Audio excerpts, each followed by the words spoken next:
अगली सुबह परशुराम फिर निकल पड़े। वे गांव के किनारे नवगठित नदियों के साथ चलते रहे। कुछ समय पश्चात उन्होंने एक ऋषि के आगे सम्मान में झुके हुए ग्रामीणों के एक समूह को देखा।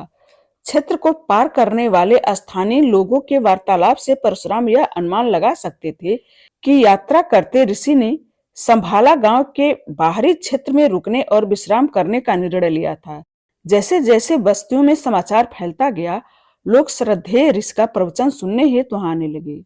एक एक करके प्रत्येक ग्रामीण ऋषि का आशीर्वाद लेने के लिए उनके पास गया। परशुराम ने देवध्वज को पहचान लिया, जो 30 वर्ष का होने वाला था और एक दृढ़ व तेज पुरुष में परिवर्तित हो गया था। वह अपनी बारी आने पर ऋषि के पास गया और उनके पैर छूने हेतु झुका। ऋषि ने अपना दायां हाथ उसके सिर पर रखा और आशीर्वाद दिया। तभी देवध्वज सीधा हो गया और तीव्रता से अपनी तलवार निकाली। इससे पूर्व कि परशुराम देवध्वज के और निकट आकर समझ पाते कि देवध्वज ने ऋषि से क्या कहा था, चारों ओर अंधेरा छा गया, जिस कारण दूर से कुछ भी समझना कठिन हो गया। देवध्वज ने ऋषि का सिर काट दिया था। भीड़ की एक सामूहिक चित्कार निकली। ऋषि का मस्तक भूमि पर गिरते ही ऋषि के सिर विहीन शव से रक्त बहने लगा। तलवार वाला पुरुष एकाएक पीछे हट गया। भयभीत गांव वाले चिल्लाते रहे और वह वन में अदृश्य हो गया। परशुराम ने उसका पीछा करने का प्रयत्न किया, परंतु शीघ्र ही सब कुछ फिर से काला हो गया। मिसेस बन्ना ने आगे कहा, मेरे भविष्य का रास्ता भी अंधकार में डूबा हुआ लग रहा था। मेडिकल टीमें समय समय पर हमारे द्वार पर आती रही। कभी घर किसी संग्रहालय के समान लगता था, तो कभी एक प्रयोगशाला जैसा, और मुझे एक अवशेष तो कभी एक विषय होने का अनुभव हो रहा था। हम दोनों उस घर में उपस्थित थे, परंतु कभी भी एक दूसरे की उपस्थिति का आभास हमें नहीं हुआ। हम अब एक नहीं थे।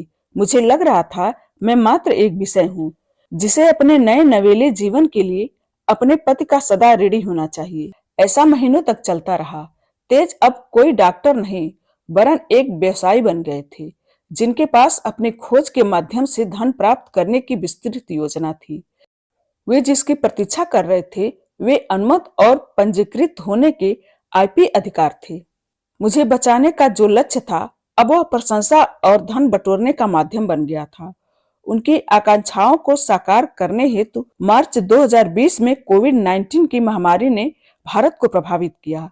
यह वही समय था जब ताजमहल काला हो गया था। मिसेस बन्ना ने याद किया। हाँ, चैत्र का महीना, पृथ्वी ने जोड़ा।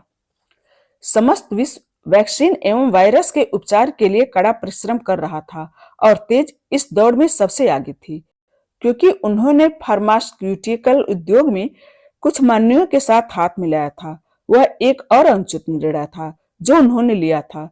मिसेस बन्ना निराश लग रही थी। अनुचित निर्णय कैसे? पृथ्वी ने पूछा।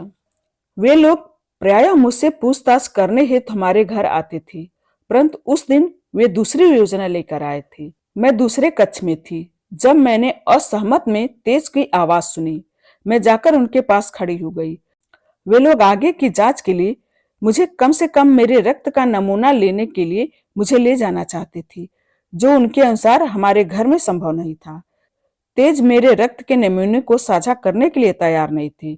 उन लोगों ने मुझे अपने साथ ले जाने हेतु एक बड़ी राशि देने का सुझाव दिया। तेज ने अपना आपा खो दिया।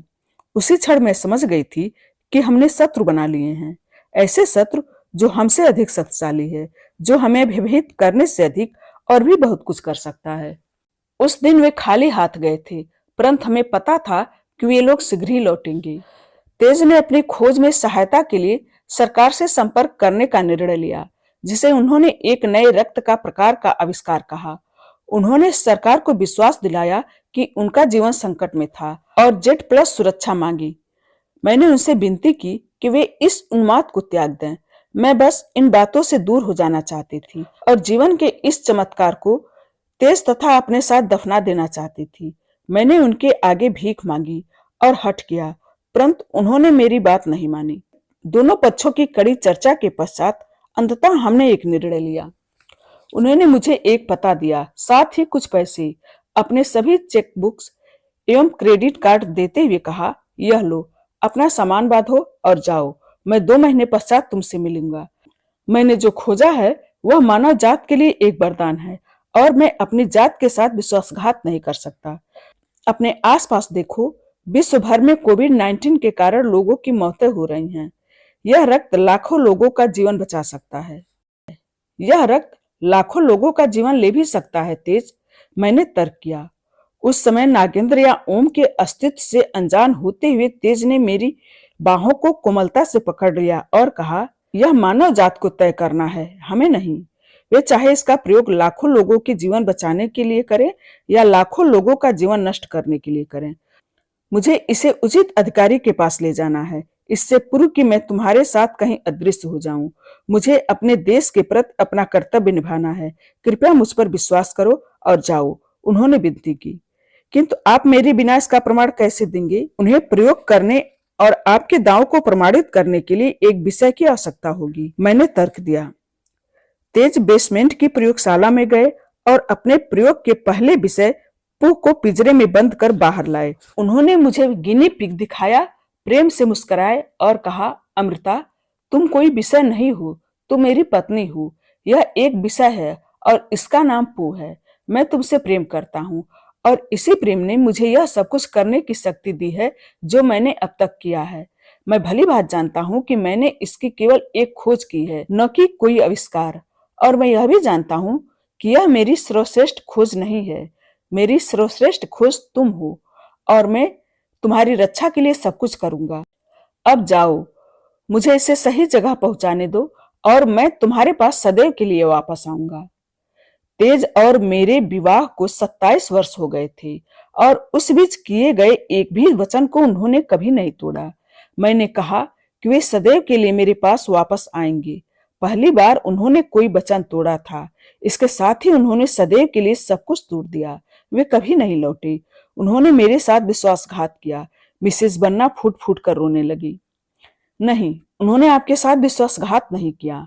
हाँ, उन्होंने वचन तोड़ा और वापस नहीं आए, परंतु उन्होंने आपके साथ विश्वासघात नहीं किया। मिसेस बन्ना ने पृथ्वी को बड़े बड़े अश्रु भरे नेत्रों और कांपती हुई ठुड्डी से देखा, क्योंकि उन्हें ज्ञात हुआ कि वह उनके पति के बारे में कुछ जानता था। वे कहाँ हैं? उन्होंने डॉक्टर बन्ना को फिर से देखने की आशा में उससे पूछा। ओम ने स्वस्थामा को शीघ्रतापूर्वक अपना सामान बांधते देखा और जान गया कि वह कुलधारा जा रहा है। मुझे अपने साथ ले चलो, मैं तुम्हारी सहायता कर सकता हूँ। तुम परशुराम के आदेशों से परिचित हो, मैं उनका उल्लंघन नहीं कर सकता। परशुराम ने कहा कि मैं तभी सहायता कर सकता हूँ जब तुम पुष्टि करो कि मैं तैयार हूँ, ओम ने विवादित रूप से कहा। तुम तैयार नहीं हो ओम, और तब तक नहीं होगे जब तक तुम अपने मस्तिष्क को नियंत्रण नहीं कर लेते। तुम्हें यहाँ रहना चाहिए और मेरे द्वारा सिखाए गए अस्त्रों का अभ्यास करना चाहिए। परशुराम और कृपाचार्य के वापस आने या मेरे वापस आने तक तुम्हें ज्ञान गज नहीं छोड़ना है, अश्वत्थामा ने कठोरता से कहा।